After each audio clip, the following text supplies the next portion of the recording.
Assalamualaikum warahmatullahi wabarakatuh. Materi yang akan kita bawakan dalam video kali ini adalah Java Multithreading. Langsung saja kita mulai materinya. Jadi sebenarnya ada masalah apa sih sampai kita butuh multithreading? Masalahnya adalah komputer yang kita gunakan saat ini itu butuh agar dia bisa melakukan banyak pekerjaan dalam satu waktu yang bersamaan. Nah, oleh karena itu solusinya adalah multitasking atau melakukan banyak pekerjaan sekaligus. Jadi multitasking itu apa sih? Dalam komputasi atau computing, multitasking adalah eksekusi atau proses pengeksekusian banyak pekerjaan dalam satu waktu yang sama dalam satu periode waktu tertentu. Nah, ada dua cara untuk melakukan multitasking, yaitu process-based multitasking atau yang disebut multiprocessing, dan juga thread-based multitasking atau yang disebut multithreading.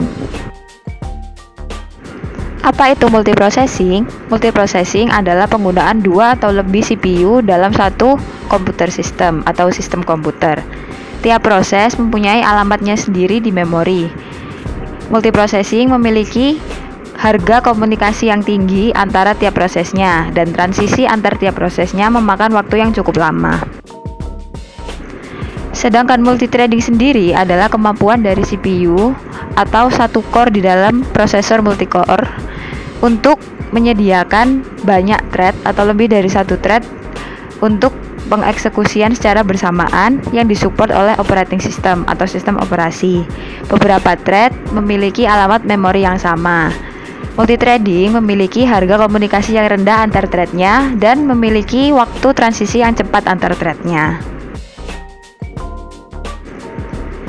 Dalam teorinya atau saat kita lihat proses multithreading berjalan, itu terlihat seakan-akan banyak proses dalam thread itu dilakukan secara bersamaan. Padahal sebenarnya proses yang dilakukan itu bergantian tiap thread, namun waktu transisi antar bergantiannya sangat cepat sehingga tidak terlihat dan kita menganggapnya proses-proses tersebut berjalan dalam waktu yang sama. Padahal sebenarnya tiap thread dijalankan masing-masing bergantian. Sekarang kita akan membahas tentang multithreading pada Java.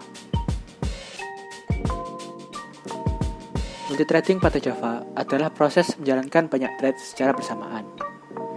Thread berjalan dalam sebuah proses, seperti yang bisa dilihat pada gambar di samping, bahwa dalam sebuah OS dapat berjalan beberapa proses, dan dalam sebuah proses dapat berjalan beberapa thread.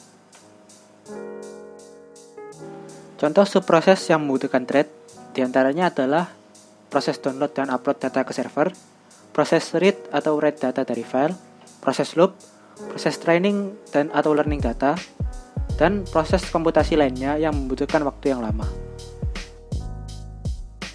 Lifecycle dari thread dikontrol oleh JVM atau Java Virtual Machine. Thread memiliki 5 state, yaitu pertama, new, yaitu kondisi ketika kita telah membuat instance dari kelas thread namun belum memanggil metode start. Kedua, runnable, yaitu kondisi ketika metode start telah dipanggil tetapi thread scheduler belum memilih thread tersebut untuk menjadi thread berjalan. Ketiga, running, yaitu kondisi ketika thread telah di-start dan thread scheduler telah memilih thread tersebut untuk berjalan. Keempat, non-runnable atau block, yaitu kondisi ketika thread masih aktif namun tidak memenuhi syarat untuk running. Contohnya, ketika metode sleep sedang dipanggil.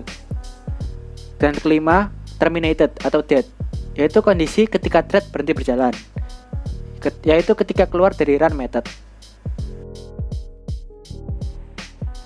Selanjutnya adalah thread scheduler. Thread scheduler ini di Java merupakan bagian dari JVM yang menentukan thread mana yang akan dijalankan. Tidak ada jaminan kalau ada thread yang bisa dijalankan alias runnable thread itu bakalan dipilih untuk dijalankan oleh thread scheduler. Hanya satu thread saja yang bisa berjalan pada satu proses. Memang untuk multithread sendiri itu emang kelihatannya jalannya barengan, tapi aslinya nggak barengan, cuma ganti-ganti proses-proses gitu. kelihatannya emang barengan, tapi aslinya enggak, dan prosesnya itu berjalan dengan cepat. Nah, caranya membuat thread baru di Java itu ada dua cara. Yang pertama yaitu extend dari kelas thread bawaan dari Java itu sendiri. Terus yang kedua yaitu implementasikan kelas interface dari Runnable.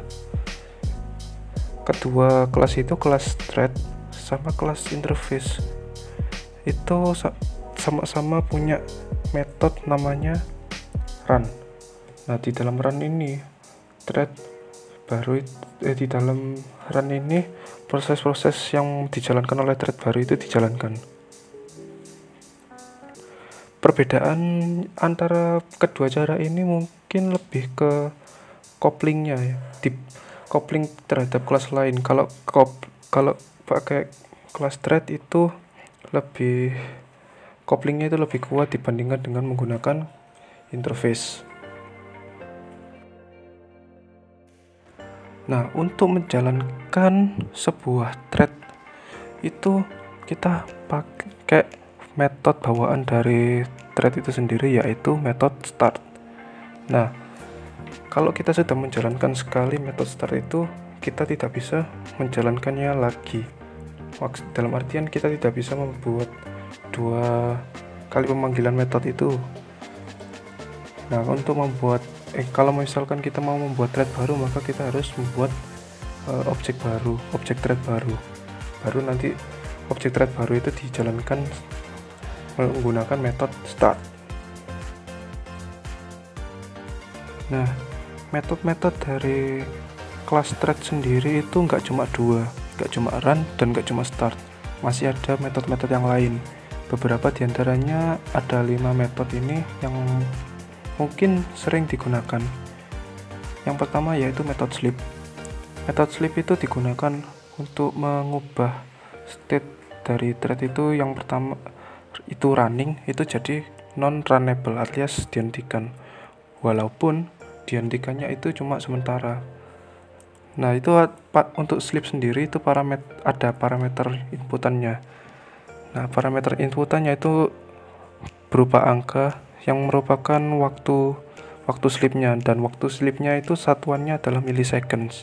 Jadi kalau misalkan diinputkan 1000 gitu, maka threadnya itu bakalan berhenti selama 1 detik. Terus metode selanjutnya yaitu join. Metode join itu mengizinkan satu thread untuk nunggu sampai thread yang lain itu selesai melakukan eksekusinya. Selanjutnya yaitu getName.